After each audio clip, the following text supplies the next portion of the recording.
Kamala Harris is a thief.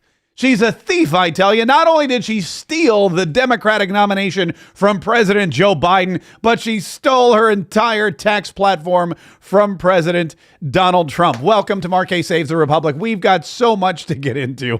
We've got so much to get into today, and I appreciate every single one of you Katriots listening, wherever you happen to be. Katriotism, it is growing by the day. It is growing wide and near and far and up and down and all over the place. Not just in red states, but in blue states. And in fact, I would argue that Katriots are popping up in blue states even more than in red states because of necessity, because they're locked in these horrible liberal playgrounds, these bastions of socialism. And they're searching, they're crying out in the night, please give us a voice of truth and freedom and liberty. Give us a voice that we can believe and we can trust in. Give us a voice of somebody who understands what America is all about. And I raise my hand and go, here I am. And you can easily find us every single day, Monday through Friday, by downloading the podcast on iTunes, by downloading the podcast on Spotify and several other podcast platforms. You can watch us live on YouTube. Hi, YouTube. You can watch us live on Rumble. Sup, Rumble. And we're even on X, the aforementioned X, which Donald Trump will be returning to later today. And the movement is growing. In fact, let me do this quickly. Let me share with you some of these reviews we've gotten. We've gotten some of the most amazing reviews, and I urge you, if you're following us on the podcast platform, or if you subscribe on any podcast platform or any video channel, please leave a review. Please comment. The more positive reviews we get, the more we get boosted in the rankings, the more the algorithm picks us up, and the more Katriots we can save. The more people we can bring over to the Katriot way of life, of defending saving the republic and having fun doing it. That's our motto. That's what we strive to do every single day, and we want as many people in the fold as possible. Let me just read you a couple of these reviews because I stumbled on them the other day. I hadn't looked in a while, but man, they're great. You people are so nice. You people are so. Listen to this. This is from Gray Jedi on Apple Podcasts. Yes, Mark's back, 5 stars. I used to watch Mark's Florida radio show from Wyoming every day. The last few months, without getting to hear his positive attitude, while being informed of the craziness of the country, has left a hole, which is now filled. Happy dance. Gray Jedi, I am glad that I could fill your hole. I mean, that sounded weirder than I meant. Anyway, I appreciate the 5-star review. I found him, says Wave Watcher. I found him, 5 stars. Mark helps bring levity to serious issues, but makes points that are gold along the way. I remember Rush helping to cheer the conservative downtrodden. Mark helps in the same way and is clearly on the side of truth. He's here, everybody. I found him. Tune in again. Wave Watcher, thank you so much for that review. I really do appreciate that as well. Glad you're back, says Cowboy6564. 5 stars. Missed hearing you for 4+ months. Hope you are able to get a producer soon and eventually able to take phone calls again. Bring Hannah back. Loved hearing your insight at the RNC. Thank you, says Maria Whalen. 5 stars. I so happy you are back on the air. Maria, I so happy too. Love your take on the political work. I swear I wrote your script because you say what I think about it all. Welcome back. And they go on and on and on. Thank you for coming back, says Lovebug1972. I don't do any social media, but how did Kaye's kids go this year? It was fantastic. Thank you for asking. Love Mark Kaye, says Betford. I am so happy listening to Mark. I've missed my day. Listen, again, I appreciate every single one of you that listens to the podcast, that watches us on YouTube. Oh, we've been getting, by the way, the super chats have been coming in left, right, and center. Last week, I totally forgot to mention, somebody left us, and I should have written their name down. Shoot. I'll get it. Somebody left us a $50 super chat on YouTube. And I'm going to reach out personally to that person and say thank you very much because, like I said, we are independent. If you like what you hear today, then please put your money where your mouth is because that way I'll be able to keep putting my mouth here. That also, you know what? I'm saying some weird. You know what? I'm going to get back to the show. Let's get back to the show, shall we? Let's talk a little bit about Kamala Harris because Kamala Harris, I got to tell you, the media is working overtime. They are doing everything they can to try to save this woman's image. They're trying to do everything they can to hide the real Kamala. And in fact, a lot of people don't even really know what the real Kamala is because, well, as the New York Post put it, she's a chameleon. Look at this cover. Kamala Harris on the New York Post cover today. Flip-flopping Harris hides her true self from voters. It's a photo negative on one half, a regular photo on the other, and the caption reads, chameleon, which just gets, it always, chameleon. I think that's all I can sing for copyright purposes. Otherwise they'll flag me. But man, how great is the New York Post? They're way better than Time Magazine, which is a bunch of lying liars who lie. Time Magazine also had put Kamala on the cover, and they wrote her moment. Her moment. It's Kamala's moment. This is her moment. They have that fancy looking, sketch that makes her look better than she actually is. But I much prefer, this is a dishonest cover. It's not her moment. What they're trying to do is they're trying to make her look like some kind of leader. They're trying to make her look like she's some kind of intelligent, intellectual, informed, dedicated diplomat. They're trying to make her look like some kind of stateswoman. Her moment. Like she's been waiting in the wings, ready to step up to the plate. She hasn't been waiting in the wings. She's been hiding. They've actually been hiding her, because the only person for 4.5 or 3.5 years that was more incapable of doing their job than Joe Biden was Kamala Harris. So they hid her. They hid her in the Naval Observatory. They were like, "Don't come out." Like she was the chick from Tangled. What's her name? Rapunzel. They hid her in the Naval Observatory. They were like, "Don't come out at all. Never come out. We want people to forget about you." Now they have no choice, because Joe Biden made her the candidate. But we're really seeing her true colors. Chameleon. I just love it. I just love it so much. Speaking of Joe Biden finally admitted what we all knew, and that was that the coup happened. The coup. Nancy Pelosi, Barack Obama, the rest of them, they all approached him and they all said, "Look, you got to go." Joe Biden was on Sunday morning yesterday. And I have to tell you, nobody cares about Joe Biden. I get it. Everyone's forgotten about Joe Biden. Joe Biden he's insignificant. I know he's still kind of the president technically, but he's insignificant as far as American politics go. He's insignificant as far as daily political action goes. He's just kind of, it's all about Kamala on the left. It's Donald Trump and Kamala Harris. And Joe Biden, he's just going to sit it out. He's going to sit on the beach and he's going to chillax. Well, they got an interview with Sunday Morning, and to prove how insignificant he is, they didn't even send a heavy hitter. This reporter they sent to interview Joe Biden, never seen the guy before in my life. I think he was an intern last week, and they're like, "Who wants to interview Biden? Anyone? Jane Pauley? No? Nobody? No takers? All right, well, you then, sir. What's your game? It doesn't matter. Grab a pen. You're going to go interview Joe Biden." Listen to what Joe Biden said about getting thrown out of office by his own party. Look, the polls we had showed that it was a neck-and-neck race. Would have been down to the wire. But what happened was a number of my Democratic colleagues in the House and Senate thought that I was going to hurt them in the races. Oh, that's interesting. The polls that Joe Biden had showed a neck-and-neck race. The polls that Joe Biden had showed that the race was tied, basically a dead heat, anyone's ball game. But the Democrats said to Joe Biden, "You're going to hurt us in the other races. You're going to hurt us in the Senate races. You're going to hurt us in the House races. You're going to hurt us in the gubernatorial races. There's a lack of enthusiasm for you, which isn't going to drive voters out. We're not going to be able to push abortion on people in all these states or legalize marijuana in Florida. We need somebody that voters are enthusiastic about to drive them to the polls to push our liberal socialist agenda. And you're not it." And Joe Biden's like, but the polls show, look, we're even. Look, the polls we had showed that it was a neck-and-neck race. It would have been down to the wire. It would have been down to the guys. It's neck and neck. It's down to the wire, and it's Biden around the end, and Trump coming up by like, and it's Biden as he's doing. He's like, "Look, this is not at all what you're telling me." But they didn't care, because they knew they were going to lose the Senate. They knew they were going to lose the House. They knew they were going to lose their abortion amendments. They knew that they were going to lose their governorships. They knew that they were going to lose everything. It's not just about the White House to them. I mean, it's a big part about the White House, but they were going to lose the rest of it. So they had to get Joe Biden out. Well, all of a sudden, those polls, isn't it amazing? And we'll get to this in a minute. Isn't it amazing how the polls that Joe Biden was reading and the polls we were all hearing about were so different? Yeah, just remember that in a second when I show you the latest polls. So Kamala Harris got the nod. They booted him. They picked her up. She's the nominee. And she's been campaigning now for over 2 weeks. And nobody really knows what she's campaigning. She's been accused of having zero platform, of having zero ideas, of going out there, drumming up these big crowds, chanting and screaming and yelling that she knows Donald Trump's type, but she has not one major policy position. on her website. Her website is devoid of policy. Her website doesn't show anything at all except for a camouflaged hat with safety orange words that says Harris Walz.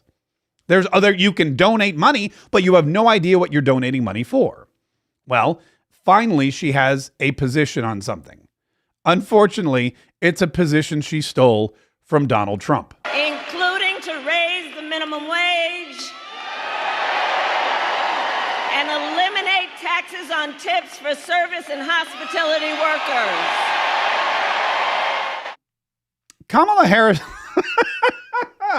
Kamala Harris rolled on into Las Vegas, Nevada, home of many service and what did she said hospitality workers. I think she meant hospitality. Maybe she was thinking of fertility and hospitality, and she came up with hospitality. Hospitality workers, service workers, waiters, waitresses, cabbies, Uber drivers, strippers, all of it. All these people live on tips. If you're a stripper, that the poll, it's all the tips. That's what the important part is. And so she's in Las Vegas, Nevada, and she's pushing no tax on tips. Only problem is that Donald Trump adopted and really started the whole no tax on tips movement months ago. I will eliminate taxes on tips for restaurant workers and hospitality workers and anyone else relying on tips. No more taxes on tips. No taxes on tips.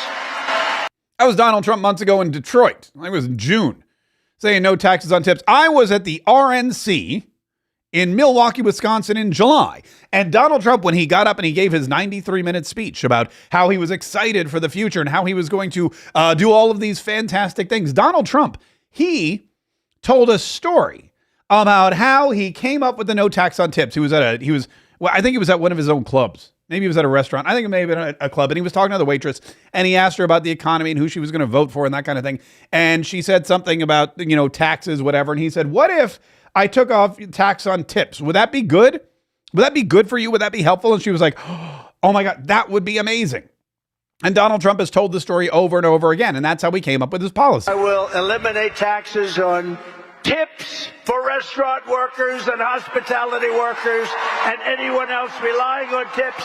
No more taxes on tips. No taxes on tips. And if you're a waiter or a waitress or a hospitality worker, or if you're an Uber driver, if you're a valet, if you're a stripper, first of all, thank you so much for listening. And second of all, what that means is no tax on tips. And I was a waiter for years. I was a waiter. I was a host. I worked in the restaurant industry for years. And I know what they do, man. They lower you. You're making less than minimum wage. I was making like $2.11 an hour. Why? Well, your tips are going to make up the rest. But then you have to report the tips, especially if they came through the credit card machine. And then that just became your salary. It wasn't to ensure prompt service. It wasn't a gift from a patron because I'd done a good job, because I made their stay or their meal that much more delicious, because I was serving them at the highest level. No, it wasn't any of that. It was just taxable income that the restaurant didn't have to pay me, but I still had to pay out tax to the government. Well, Donald Trump's like, no, forget that. No tax on tips. Kamala Harris heard it and thought, yeah, that's a pretty good idea. I'm just gonna adopt that as my own. And she did. Including to raise the minimum wage and eliminate taxes on tips for service and hospitality workers. Man, those lucky hospitality workers. Does she not know that we record all of this stuff? Does she not know that these things live forever on the internet? Does she not know that we've heard Donald Trump say no tax on tips repeatedly for a very long time? No tax on tips has been a staple of Donald Trump's entire agenda. And I know that, by the way, because I went to Donald Trump's website. Let me pull it up here real quick. DonaldTrump.com. I went to Donald Trump's website. Okay. And if you go to Donald Trump's website, look at this. This is Donald Trump's website. At the very top, it says platform. All right. So let me click on platform for you. Here it is. Agenda 47. And if you look, number 1, seal the border, carry out the, in fact, this has gone mainstream. Look at this. Number 6, large tax cuts for workers and no tax on tips. It's right there, plain as day. No tax on tips. So not only is Donald Trump out there saying no tax on tips, but he put it on his website. Part of my major platform is no tax on tips. If you go to Kamala Harris's website, you won't find any policy information that resonates the no tax on tips policy. In fact, you won't find any policy information at all because there's none. Nothing. If you go to Harris Walz or KamalaHarris.com, you can meet Kamala Harris. You can meet Tim Walz. No, thank you. You can take action. You can go to events. You can go to the store and you can buy the hat. You can buy the hat they ripped off from Donald Trump's campaign, the camo hat, which they believe is going to draw moderates, moderate hunters, because it's a camo hat with orange lettering. That's what you can do on the Kamala Harris website. But there's nothing. There's nothing at all that shows you any part of Kamala Harris's policy, let alone the no tax on tips policy that she just stole from President Donald Trump. Furthermore, there is evidence that her policies currently with the Joe Biden administration would prove that the opposite is true, that she's actually going to tax tips even more. Because Fox News in 2003 published this article. Let me show it to you. It says Biden's IRS plans to crack down on waiters' tips. Biden's IRS, by the way, is Kamala Harris's IRS. It's the Biden-Harris administration, president, vice president. She's been an equal part. Karine Jean-Pierre told us they have been partners. She's been an equal part of all of this stuff. Everything that Joe Biden has done, she has been right there doing it with him. Every single agenda item or policy initiative that's come out of the Biden White House, Kamala Harris has been 50-50 with him. So clearly, Kamala Harris is 50-50 on his IRS plan to crack down on waiters' tips. But now that it's politically inconvenient to tax service workers and hospitality workers, Kamala Harris has changed. Kamala Harris and Joe Biden have changed their tune website. And we took a look at it. Now, despite all of that, the media has to try to figure out a way to spin this. The media has to try to figure out a way to go. And again, if I don't work for Kamala Harris. I don't work for any political organization. I'm just a dude with a microphone and a bunch of opinions. But if I were in Kamala Harris's communications department or her campaign office or any of those other things, and I saw this speech she gave in Nevada where she's ripping off Donald Trump's no tax on tips policy, I would think to myself, what is she doing? Oh my God, why would she do that? Now we got to figure out a way to spin it. Well, they think they found a way. They threw Cedric Richmond out on MSNBC to praise the tax policy. The vice president has always said that she had a focus on the middle class and those that were aspiring to be in the middle class. And so eliminating taxes on tips will help people that go to work every day and bust their butts to keep food on the table, clothes on their back, and a roof over their head. And this is going to be a significant impact. Oh, look at that. That's Cedric Richmond, Kamala Harris policy advisor, saying Donald Trump's policy will help people. Listen to this, because this is a Donald Trump policy that she lifted, and now they went out there to tell everyone how great it was. The vice president has always said that she had a focus on the middle class and those that were aspiring to be in the middle class. And so eliminating taxes on tips will help people that go to work every day and bust their butts to keep food on the table, clothes on their back, and a roof over their head. And this is going to be... Eliminating tax on tips will help everyday Americans who go out there and bust their butts. That's Kamala Harris economic advisor Cedric Richmond on Donald Trump's plan to cut taxes on tips. That's what happens when you stand for nothing. It's very difficult to go out there and promote somebody, or it's very hard and difficult to go out there and defend somebody who has no particular policy or platform. How do you defend somebody that doesn't even know what they stand for? It's very difficult. And it's not just her. It's her buddy, Tim Walz. In fact, JD Vance, man, he killed it on the Sunday shows this week. I don't know whatever lies you're reading about JD Vance on the Sunday shows, this dude woke up Sunday morning and he went to CBS. I'm sorry, they came to him. I think he was in his office. But he spoke to CNN, Dana Bash. He spoke to Jonathan Karl on ABC. He spoke to, what's her name on CBS, State of the Union. I always forget her name. I apologize, but she's not very memorable. She's not a very memorable person. And he killed it. He dominated all three of the interviews. He played into the hostile, lying media machine better than anyone. And he perpetuated and he kept in mind this whole Kamala chameleon image, because I mean, what else is there? I believe that Kamala Harris is whatever she says she is, but I believe importantly that President Trump is right that she's a chameleon. She pretends to be one thing in front of one audience. She pretends to be something different in front of another audience. Look, Dana, she's not running a political campaign. She's running a movie. She only speaks to voters behind a teleprompter.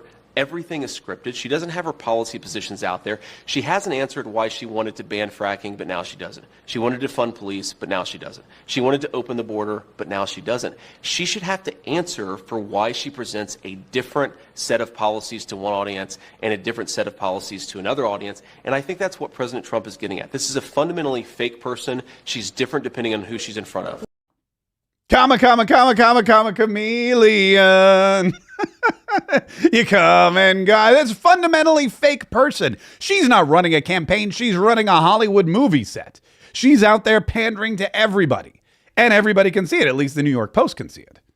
The New York Post can see it. Time Magazine believes this is her moment. It's her moment. You come and go. You come and go. I'll stop singing now. Listen, this is, by the way, a big problem for the entire Kamala Harris campaign, because keep in mind, it's not just her who's lying and stealing. It's not just her who's pretending to be something she's not. It's not just her who's going out there saying, you know what? I'm not against fracking, when we all know she loves fracking and she wants to frack even more. She's a fracking fiend. We all know that she's not for no taxes on tips. We all know that she's not going to be strong on the border, and running on her border strength is the dumbest thing ever. In fact, I watched all these Sunday shows and it made me a little bit nauseous, but I did it so you don't have to. And you're welcome. That's what I do, Patriots. I want you to enjoy your Sundays. I want you to go to church. I want you to spend time with your family. I want you to pray to the Lord Jesus up above, and pray for this country and for each other and for Donald Trump, and pray for the future of America. I want you to do all that. I want you to go out and have a nice brunch. I don't want you to have to worry yourself with what's going on television. So I'll watch the Sunday shows for you and I'll just report back. And basically what the messaging on the Sunday shows, these reporters were petrified. They came away with three big issues. Number one is that Kamala Harris has no identity. She's stealing from Donald Trump, and she's stealing from whatever particular audience she happens to be talking to at the time. Number two is that Kamala Harris is hiding. She's not sitting down for interviews. She's not sitting down for questions from reporters. She's not doing press conferences. She's begrudgingly agreed to do debates, we think. We know of at least one. There may be more. Donald Trump wrote over the weekend that she's actually agreed to all three. I'll believe it when I see it. And she is an imperfect candidate as a result. And the media's got to go out there and try to protect her and spin. And on top of all that, she picks this dude, Tim Walz, who is also a liar. And J.D. Vance called him out about that. And the media's trying to cover that up too. He filed his election paperwork February 10th, 2005. That was a month before the National Guard even announced that it was possible that they would deploy to Iraq, and it ended up being 2 months. He retired 2 months before they actually got the paperwork. But on CNN last night, Dana, one of the people who was actually in charge of him said they knew they were going to deploy to Iraq in February of 2004, fall of 2004. So he knew he was going to Iraq. He decided to quit, to retire, whatever word you want to use. Retire. Because he wanted to run for Congress. He lied about that. He said that when he decided to retire, he did not know that he was going to Iraq. That is another untruth, as even his senior military officer said. So again, I'm not criticizing the service. I'm criticizing the dishonesty. Dishonesty spoken in favor and for the purpose of political benefit. Okay, so Dana, as you may or may not know, your own network yesterday, which clearly she doesn't watch, reported that he knew he was going to Iraq, and that's when he filed his paperwork. But Dana Bash is trying her best to cover. She's not doing a very good job. So you've got lying Tim Walz and lying and stealing Kamala Harris, and they're out there on tour, and the media is trying to protect them, and the media is trying to tell you that they're popular, and the media is trying to tell you that they're in the lead, and that they have all this momentum, and that they're stealing votes back from the black community and the Latino American community, and that all the soccer moms are going to run right out, all the moderates. Everybody is all ready for Kamala Walz, even though they have no idea what the woman stands for. They have no idea when they go to the rallies and they cheer what they're cheering for. When they hold up the signs that say, "We win," they have no idea what they're talking about. We win. You win what? What are you going to win? The right to keep the border open? Shut it down? We don't know. Because Kamala Harris continues to flip-flop. She is the chameleon. Charlamagne the God was also on with Jonathan Karl. Charlamagne the God is, I guess, the de facto representative of black American voters. Charlamagne the God, who hosts a radio show out of New York City and had a show on Comedy Central, he's the de facto spokesperson for black America. If you're a black American, I don't know if you knew that or not, but Charlamagne the God is your go-to guy.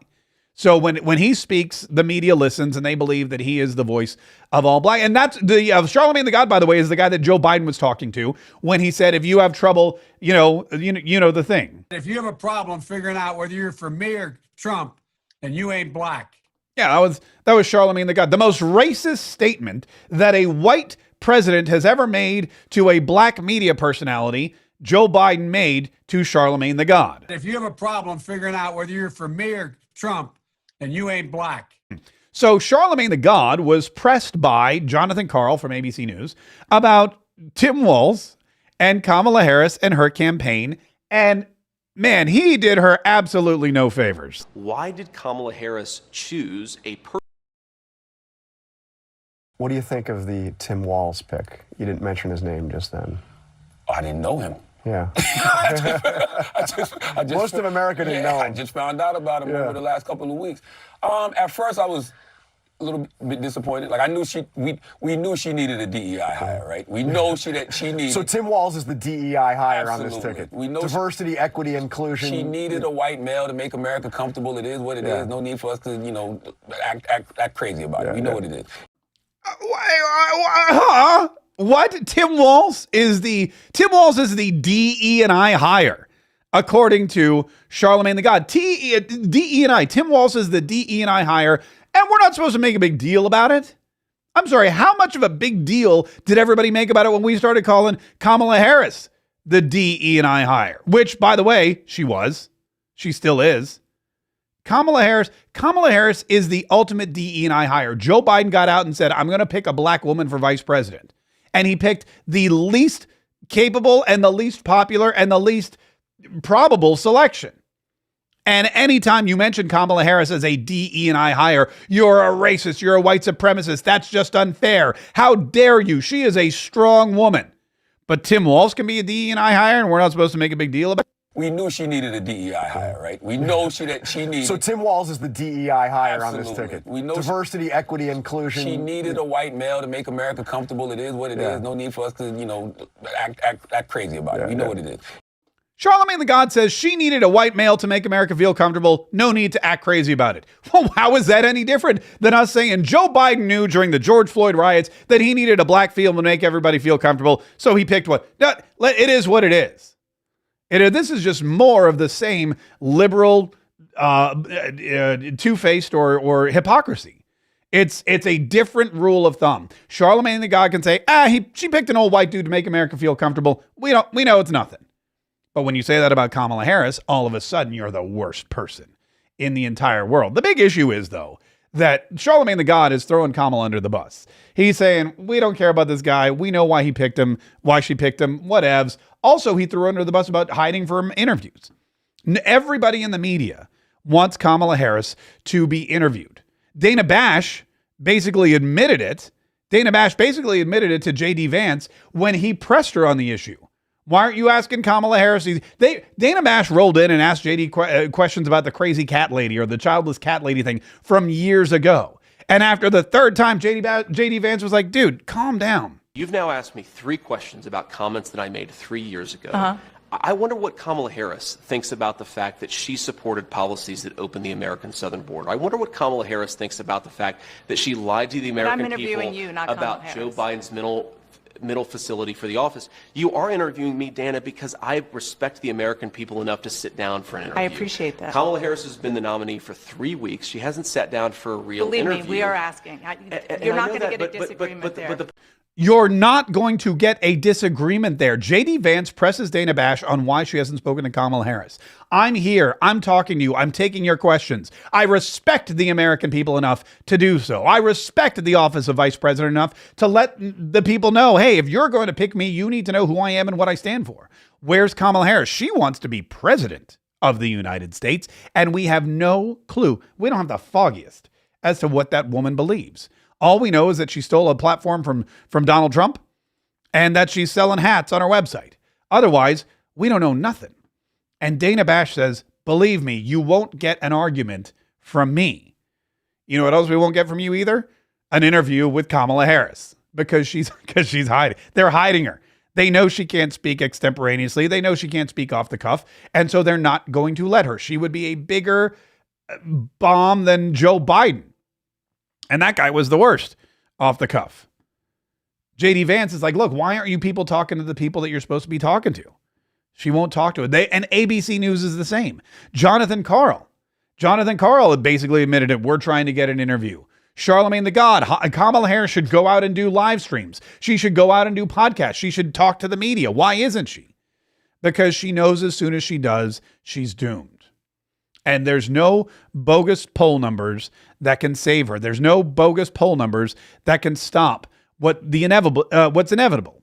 And that is that Kamala Harris's lack of any kind of intellect or identity or political philosophy will come out the moment she gives an interview, the moment she does a press conference, the moment she does a debate with Donald Trump. The clock is ticking. September 4th is the first debate on Fox News. September 10th is the first debate on ABC, which is, I'll be honest with you, I believe the only debate that's going to happen. That gives her less than a month to figure out how to handle Donald Trump in a debate. There are people that have been in the political arena for decades and haven't figured it out. There's no way she's going to do it in just a couple of weeks. And Tim Walz is even worse. That guy's hiding too. J.D. Vance goes on all the shows. J.D. Vance has been the VP pick since July. He's been the VP pick for weeks, way longer than Tim Walz. He's already had his controversies. He had his crazy cat lady or childless cat lady thing. He had all this other stuff. Now he's out there and he's slugging away and he's hitting Tim Walz and he's showing up on Sunday morning. This was Tim Walz week. Tim Walz was announced. It was less than a week ago. It was last Tuesday. They finally decided. It was last Monday. The economy imploded. Boom. Tuesday, Tim Walz was announced as the VP. This Sunday would have been the perfect time for him to go out and explain who he was. The perfect time for him to go out and meet America. The perfect time for him to do all of the Sunday morning talk shows and tell everybody, this is who I am. This is what you're going to get. But he couldn't do it.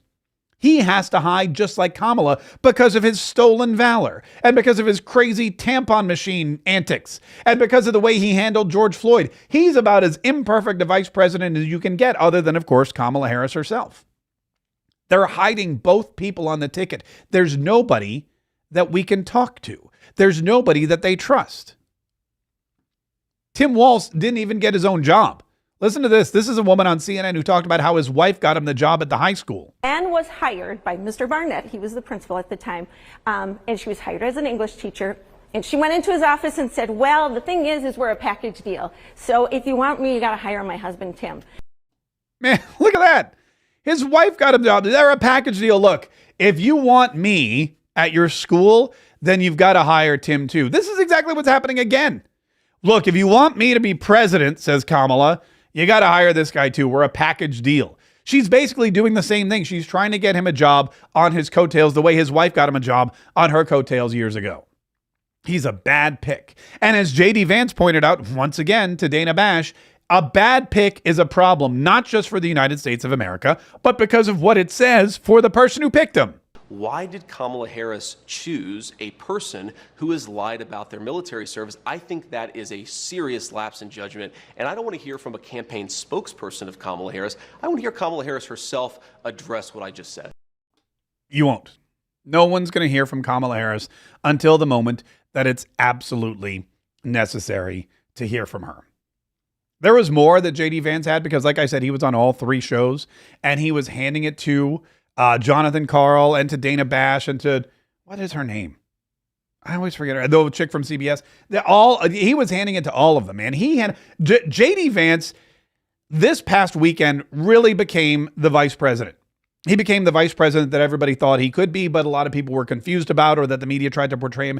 And that's the thing. Donald Trump picked him and everyone was like, why did he pick him? Why didn't he pick this guy? The media goes after him and everyone's like, oh my gosh, he's a crazy dude. Look at all these horrible things he said. But when you really get to see J.D. Vance being J.D. Vance, when you listen to him answer these questions, when you see J.D. Vance handle the media the way very few conservatives could, you want to talk about combative conservatism. If you've gone to markkaye.com and you've downloaded the Katriot Manifesto, if you've become a Katriot, if you've joined our Katriot network, then you know that part of the tenet, or one of the big tenets of Katriotism, is combative conservatism. Not weak-kneed conservatism, not hiding conservative, not apologetic conservative. It's combative conservatism. And what J.D. Vance did over the weekend was not only combative conservatism, but it was calm, cool, and collected combative conservatism. And that is a masterful tactic. To be able to take on the three of the biggest, most liberal networks, CNN, ABC, CBS, those are liberal news organizations. And he took them on without breaking a sweat. And he broke them all down. And not one of them had an answer. Jonathan Karl from ABC tried to attack him on the border issue, tried to spread the lie again that Kamala Harris is not and was not the border czar. Well, John, we have to start with the fact that we have a wide open southern border because our border czar actually set a lot of open border policies. They suspended. She's not actually. She wasn't the border czar. Oh, that was what the media called her. She assumed the title. She had control over a lot of our border policy at a time when they were suspending. Let me finish, John. The time they were suspending deportations, they stopped Donald Trump's Remain in Mexico policy, and they reinstituted catch and release. They basically threw open the gates of our country. And she was the border czar. And I won't even play you the clips of Jonathan Karl that we found overnight of him basically claiming, yes, she's in charge of the border. They're trying to backtrack. They're trying to make it seem like she's something she wasn't. They're trying to make her seem like she's something she's not. They're trying to make her seem like a diplomat, like a politician, like a president. Her moment. Her moment. When really we all know that she's just chameleon. I'm telling you, this is just too. But listen, before we get on with the rest of the stuff, and before we get to Donald Trump, because Donald Trump has a big day today. He's going to be on X with Elon Musk. I wanted to share with you. I know a lot of you are looking at my chest. If you're watching, if you're listening to the podcast, I appreciate you listening to the podcast. We do love that. But a lot of people watch us live, and I know that you people watching us live, you're all looking at my chest right now. Because I'm wearing the brand new Katriot t-shirt, which is available on our website. If you scroll down here, if you go to markkaye.com, you can see the complete Katriot line. I have the official Katriot tee on my body, and right across my bosom, right across my pectoral muscles, it says Katriot, because that's what I am. This is in the deep navy blue. It's also available in black, charcoal gray, which will pop up. The heather burgundy is very popular. Heather blue, steel blue, red. If you want to wear your Katriot colors proudly to the next Donald Trump rally and you want the red with the white, we've got you covered. We've got everything. So if you're like, man, Mark Kaye, your chest looks great today, it's because I've got Katriot emblazoned on it, and you can do that too. All you have to do is go to markkaye.com. There's also the Mark Kaye Signature Collection. We have the Mark Kaye Saves the Republic collection with all of your Mark Kaye Saves the Republic gear, whether you want the mug or the decal or one of the many hoodies that are available. You can get a Mark Kaye Saves the Republic t-shirt. We've got sleeveless shirts as well for you to show off your guns. And I know you guys have asked for other merchandise. I know everybody wants this brighter future collection in a sleeveless hoodie. We've had a few issues getting those up, but we're going to get those up for sure before too long. But look, the brighter future collection, this is where we have taken Donald Trump's iconic RNC speech and put it on a t-shirt and a sweatshirt and a hoodie and a capron. And all of those fantastic things so that you can forever honor Donald Trump's immortal words and his vision for America, which is America's future will be bigger, better, bolder, brighter, happier, stronger, freer, greater, and more united than ever before. Yeah. We put that. That's what we put. That's what's on the shirt. So if you want to go get one, markkshop.com. Don't forget, you can use coupon code Merry Christmas or coupon code Stolen Valor, and that'll get you 10%. Oh, MAGA King too. These are very, as you can see, if you look in the corner, you can see what people are ordering, and there's a lot of very popular, different popular items. Anyway, we'll get those out to you. markkshop.com is where you need to go. markkshop.com. So the choice between Donald Trump and Kamala Harris just couldn't be clearer. Donald Trump has a policy position, Kamala Harris does not. And the only policy position she has is Donald Trump's. Donald Trump has a fantastically solid VP choice, one that he can be proud of, one who served us valiantly in the military, one who didn't lie about his military record, and one who can handle in a cool, calm, and collected way, but still be a combative conservative, the lying fake news media. That is the mouthpiece for the Kamala Harris campaign. The spin doctors, if you will, of the White House. He also is somebody who can explain the policy pretty well, and we'll get into that in just a minute. Kamala Harris has Tim Walz. Kamala Harris has Tim Walz, who put tampons in the boys' room, ducked out of his military service, retired early, much to the ire of his command. In fact, well, that's not true. There's actually two factions on the Tim Walz, abandoning his troops saga. So on one hand, there's a lot of folks who are angry with Tim Walz because they served with him, they served under his command, or they served after him, and they don't like that he's stealing valor, that he's claiming to have succeeded to a rank that he did not, that he's claiming to have served when he did not, that he's claiming to have carried weapons of war into war zones and been shot at when none of that was true. That's a big issue. And that's one that's going to continue to haunt Tim Walz. And if he does drop out of this race, or if he stays in but loses, that's going to be one of the reasons why. It's the swift boating of Tim Walz.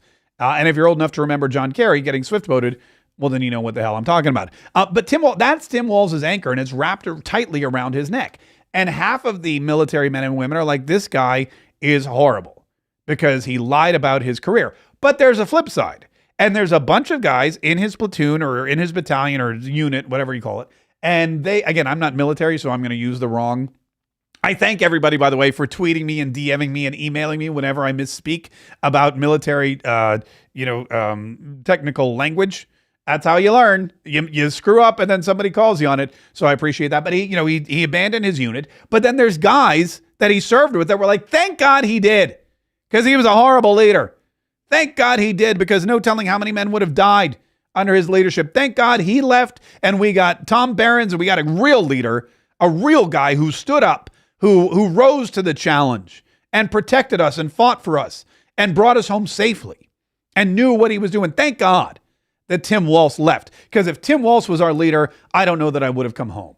Or if I did come home, it would have been in a body bag. That's the two different factions of Tim Walz and his military service. So it's either way. But you got JD Vance on the other side, and that guy's killing it. He knows every policy position inside and out. He knows every policy position better than probably the people that wrote it. And again, there's a lot more policy positions. In fact, let me show you this. Donald Trump released an ad. Do I have the ad? Donald Trump released an ad. And a lot of people were confused because it popped up on Twitter. And what happens is, so let me explain to you social media a little bit. You have your social media profile. For example, I have Mark Kaye, I have Mark Kaye Show, I have Mark Kaye Saves the Republic. It depends on which social media platform you're on. When you run an ad, when you buy an ad, like when I was advertising Go Trump Yourself, my book Go Trump Yourself, which is available at gotrumpyourself.com. When I was advertising that book, I would run an ad on Facebook, and the ad was linked to my profile. So if you saw the ad, then you saw Mark Kaye with my little photo, everything else, my little blue check mark, ran the ad, paid for by Kaye Treat Me, all that stuff. And you could click on it, you could buy the book, and several thousand of you did, and I really, really appreciate that. But if you went to my actual Facebook page, there was no ad there. There was no post. There was nothing there. It was just whatever I posted as Mark Kaye. And that's how it works. The ad needs to run from somebody, but it doesn't show up as a post on your platform. So a lot of people were confused because this Donald Trump post started showing up on Twitter, which ran an ad, and everyone was like, wait a minute. So they ran to Donald Trump's Twitter page, but it didn't have, the ad wasn't there. If you go to Donald Trump on Twitter, you'll see that the last post was his mugshot, which I still let me pull it up for you here. And the last post was his mugshot. Oh, and now he's posted. He's going to make a liar out of me. Last post was his mugshot, which was on August 24th. And then on January 28th, one of, I believe, still the greatest tweets ever. To all of those who have asked, I will not be going to the inauguration on January 20th. And now you have this ad. Let me play you this video because it's important for a couple of reasons. And I want to make sure, hold on, I got to make sure I pull it up here. Here it is. Listen carefully. It's about 2 minutes, but listen carefully. Trump has left the building. We can now project the winner of the presidential race. Donald Trump wins the presidency. What started off as unlikely, impossible, is now reality. I will fight for you with every breath in my body, and I will never, ever let you down. We have a president who actually fulfilled the promises he made during the campaign, securing the border to foreign policy. He now has a record as president.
And that is Donald Trump and his newest ad, and it's running on X, and it's phenomenal. It gives you chills, just like it always does. It gives you chills. And this ad is important for a couple of reasons, because he released it on X. He's advertising on X once again. And not only is he advertising on X, but when you click on that particular ad, it takes you to Donald Trump's, let me show you this, Donald Trump's core promises to make America great again. This is something you won't find on Kamala Harris's website. Well, not yet. Now that Donald Trump's published it, she'll probably just cross out President Trump and write in Kamala Harris's 20 core promises to make America great again. But this is something that every politician who's running for high office should do. Donald Trump has done it. Donald Trump has done it. President Trump's 20 core promises to make America great again. And let me roll through these because this is important. I'm going to pull up some inspirational music. These are President Trump's 20 core promises to make America great again. Number 1, seal the border and stop the migrant invasion, something that Kamala Harris has been tasked with doing for several years and has been unable or unwilling to do. Probably both. Number 2, carry out the largest deportation operation in American history. This is not a bad thing, even though the media is trying to paint it as such. When you have people who have broken the law, when you have people who are here illegally, when you have people who are here wanting to do us harm, you need to get rid of them. Deportation is not a bad thing if the people that are here, that you're deporting, are here illegally. Just because somebody broke the law and got away with it doesn't mean they need to get away with it forever. Go back from whence you came, and if you won't, we will send you. Number 3, end inflation and make America affordable again. Something I think we all believe we need, and something nobody believes Kamala Harris can provide. Number 4, make America the dominant energy producer in the world by far. Drill, baby, drill. Produce enough energy not just for the United States of America and her citizens, not just for the people in the United States to fuel their vehicles and do so at an affordable cost.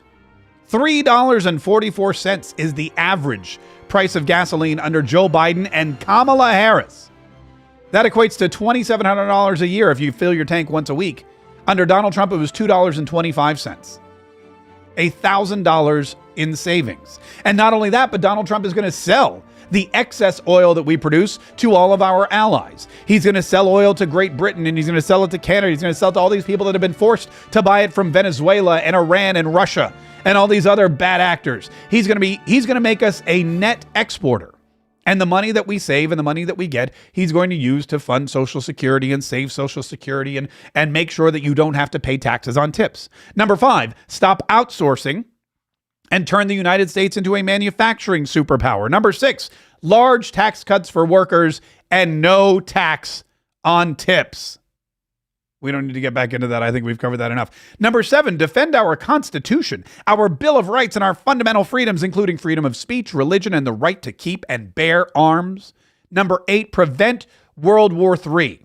Imagine this is a platform for somebody running for president. And we are in such a bad position from a global standpoint. We are in such a mess globally that Donald Trump has to come out and say, my campaign is not going to just bolster our military or protect our military or invest our military. My campaign is going to stop World War III from happening because we're this close from World War III happening. Number 9, end the weaponization of government against the American people. If anyone knows about the weaponization of American government, it's Donald Trump. In fact, Donald Trump announced today he's suing the DOJ for $100 million over the Mar-a-Lago raid, alleging political persecution. Donald Trump filed a lawsuit against Joe Biden, Merrick Garland, and the Department of Justice for $100 million over the Mar-a-Lago raid. He says it was unconstitutional. It never had been approved by Garland. It never should have been approved by Garland or by Christopher Wray. And now he's going after them for his just rewards. Fight, fight, fight. That's exactly what he's doing. He doesn't just say it. It's not just a slogan. It's a way of life. Number 10, stop the migrant crime epidemic. Demolish the foreign drug cartels. Crush gang violence. Lock up offenders. Number 11, rebuild our cities, including Washington, D.C., making them safe, clean, and beautiful again. Number 12, strengthen and modernize our military, making it without question the strongest and most powerful in the world. 13, keep the U.S. dollar as the world's reserve currency. 14, fight and protect Social Security and Medicare with no cuts, including no changes to the retirement age. They'll lie to you. This is one of the lies of the Kamala Harris campaign. This is one of the lies of the Democrat Party. They'll lie to you and say Donald Trump wants to cut Social Security. Donald Trump is going after Social Security. Donald Trump's going to change the retirement age. You know who wants to change the retirement age? The Democrats. They've said it on multiple occasions. Well, you know, people are living longer, which means they can actually work longer. And if they work longer, they can be taxed longer. Donald Trump doesn't want to change the retirement age. He wants to keep it the same, and he wants to take the taxes off of Social Security. The Democrats do not. Cancel the electric vehicle mandate and cut costly and burdensome regulations. Cut federal funding for any school pushing critical race theory, radical gender ideology, and other inappropriate racial, sexual, or political content on our children. Number 17, keep men out of women's sports so they can no longer win gold medals in boxing by beating up women. Number 18, deport pro-Hamas radicals and make our college campuses safe and patriotic again. Number 19, secure our elections, including same-day voting, voter identification, paper ballots, and proof of citizenship. And number 20, unite our country by bringing it to new and record levels of success. 20 points that Donald Trump wants to accomplish in his next term in office. What does Kamala Harris want to do? We don't know. All we know is that she's got some hats for sale. A beautiful design that she stole from President Trump, along with his no tax on tips policy. This is a phony presidential campaign. This is a bogus candidate. This is not real life. This is not reality. Kamala Harris is a chameleon. She is two-faced. She stands up in front of a crowd and she does whatever she needs to do to pander to that crowd. You all helped us us win in 2020, and we're going to do it again in 2024. And that's not how you win an election. In fact, the polls, think about this. Joe Biden said something really interesting in the polls. Let me play that clip for you one more time. Look, the polls we had showed that it was a neck-and-neck race. Would have been down to the wire. But what happened was a number of my Democratic colleagues in the House and Senate thought that I was going to hurt them in the races.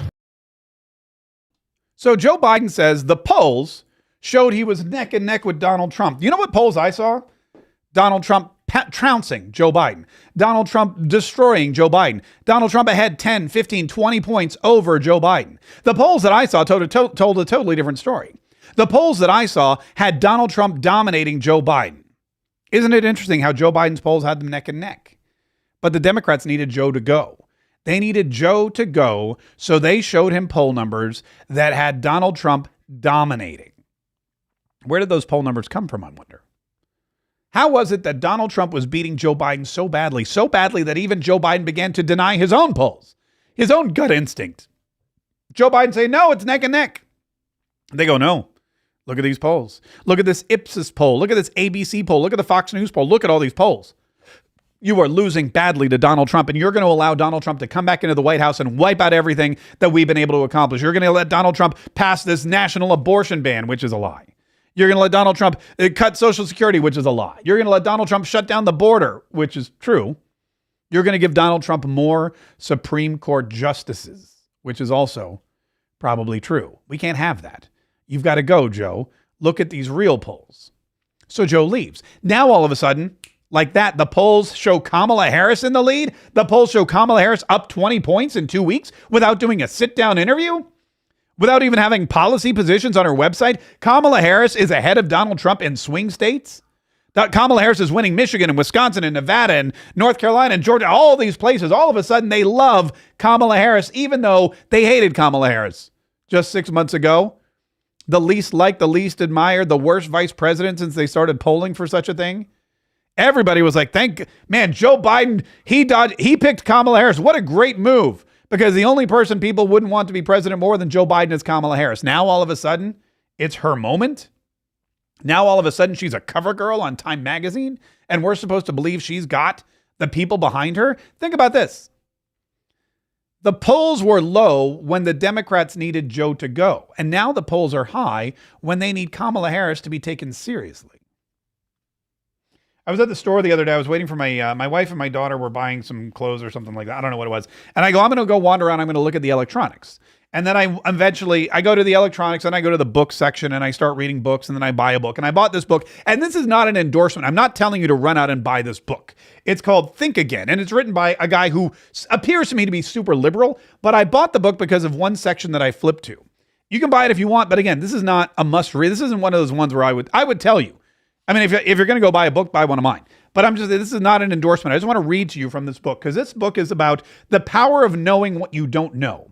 And the premise of this book is how to think differently, open up your mind, how to take pride in being wrong or admit when you're wrong or just try to think like the other person. It's a bunch of liberal fluff.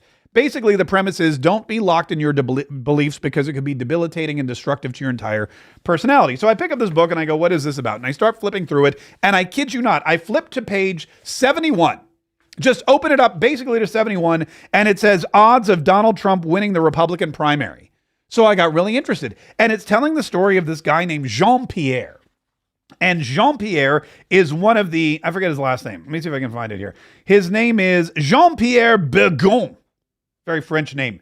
He's in his late 40s. He's the sort of person who's honest to a fault. He tells the truth even if it hurts. And he is one of the premier pollsters and political pundits who predict and forecast the outcome of presidential elections. And in 2016, he was one of the few men, one of the few pollsters, one of the few election predictors who predicted a Donald Trump win over Hillary Clinton. And he was an outlier. And he said, man, he was hated by his colleagues. People couldn't believe it. But he said, look, every single political forecast, everything I use to measure the winner, every red flag or blue flag, everything that points to the victor in the election points to Donald Trump winning this election. And he published it over and over and over again. And he said, people were like, I can't believe you. What's wrong with you? I want to read you this one part. As prescient as Jean-Pierre's bet on Trump was, he still had trouble sticking to it in the face of his feelings. In the spring of 2016, he identified the media coverage of Hillary Clinton's emails as a red flag and kept predicting a Trump victory for 2 more months. By the summer, though, he had contemplated the impending possibility of a Trump presidency. He found himself struggling to sleep at night. He changed his forecast to Clinton. Okay? This is a professional pollster. This is one of the highest regarded and most accurate election predictors in the world. And in 2016, he accurately said all signs point to Trump. He accurately reported that Donald Trump would beat Hillary Clinton. He accurately saw and investigated and deciphered the red flags that kept Hillary Clinton out of the office and propelled Donald Trump to victory. He saw all of that. And 2 months before the election, he thought, oh my God, Donald Trump's going to be president. And he couldn't sleep. And his feelings got in the way. So he ignored the facts. He ignored the evidence. He ignored what was actually happening. He ignored the truth. And he changed his forecast because he himself couldn't believe what was going to happen. Looking back, Jean-Pierre isn't defensive about his decision. He freely admits that despite being an experienced forecaster, he made the rookie mistake of falling victim to desirability bias, allowing his preference to cloud his judgment. If the best pollster in the world is using his own personal desires and feelings and emotions to inaccurately and falsely claim that somebody is going to win an election when he knows damn well that the other person will, what do you think about the people who aren't even as good as this guy? What about the second-rate political forecasters? There's a lot of them, and I guarantee they're ignoring the facts. They're ignoring the evidence. They're ignoring the red flags. They're ignoring the truth because the facts don't line up with their feelings, and the truth petrifies them. Remember that next time you get scared and you see one of these polls saying Kamala Harris has erased Donald Trump's lead. Kamala Harris has taken the lead in the swing states. This is Kamala's race to lose. Kamala Harris is winning. This is her moment. Remember, when you see Time Magazine report that this is her moment, that they are, much like Jean-Pierre Bourgeois, ignoring the facts, and they are projecting their feelings on the American people. The problem is they're pretending it's news. It's not. And it's not the truth. And that's why we do this podcast every day, because you're not going to get the truth from them. You're not going to get the truth from the political forecasters. You're not going to get the truth from the political pundits. You're not going to get the truth from ABC or NBC or CBS or any of them. You're going to get the truth from people like us. Donald Trump is going to be on X with Elon Musk tonight at 8 p.m. I will be watching or listening or whatever it is. Donald Trump is returning to X for this very reason. Donald Trump went to Twitter back. That's how long it's been since Donald Trump was on X. When Donald Trump has been off of X so long that the last time he was on it, it was called Twitter. But now it's X, and he's returning with his 81 million followers, and he will start tweeting or Xing once again. He's going to use that platform because he knows you can't trust the media. You can't trust the pollsters. You've got to take out the middleman. And Donald Trump, Truth Social is great. People love it. It made him a lot of money. It has nowhere near the reach of X, the #1 news site in the country, in the world. There is no news platform bigger than what Elon Musk has created with X. Whether you like him or hate him, whether you like the name or hate the name, it doesn't matter. Donald Trump knows that. That's why he's going back there tonight. I'll be watching, and tomorrow we'll bring you the truth. That's where you're going to get it. You're going to get it from independents. You're going to get it from people that you trust and like and know, and that feel the same way you do, and that have that love of America. You're going to get it from podcasters. You're going to get it from YouTube channels and Rumble channels, well, like this one. And that's why we do this every single day. And if you are somebody who wants to save the republic and have fun doing it, if you are somebody who is combative and conservative and Christian and loves this country and wants to keep her great, make her great again, keep her great, and fight back all of these evil forces sent by the devil to do us harm, if you want to do that, then you've come to the right place. And you've got to subscribe, and you've got to like, and you've got to share. You've got to subscribe to this channel, YouTube, Rumble, X, iTunes, Spotify. You've got to subscribe every single day. And you've got to share this message, spread this message. Like when you go to church and you hear the gospel, the priest says, okay, great, now go forth and spread the gospel to the people that didn't show up. We're all sitting in the pews. We all believe the same thing. Let's go out and convert the unconverted. Let's go out and convert the dissenters. Spread this word to the other people. It's easy to do. There's a share button. There's a link. Copy, paste, send. That's how we're going to grow our Katriot network. That's how we're going to spread Katriotism. That's how we're going to save the Republic and have fun doing it. And that's what we have to do. And we can, you, me, and everybody. We can all work together to save the Republic.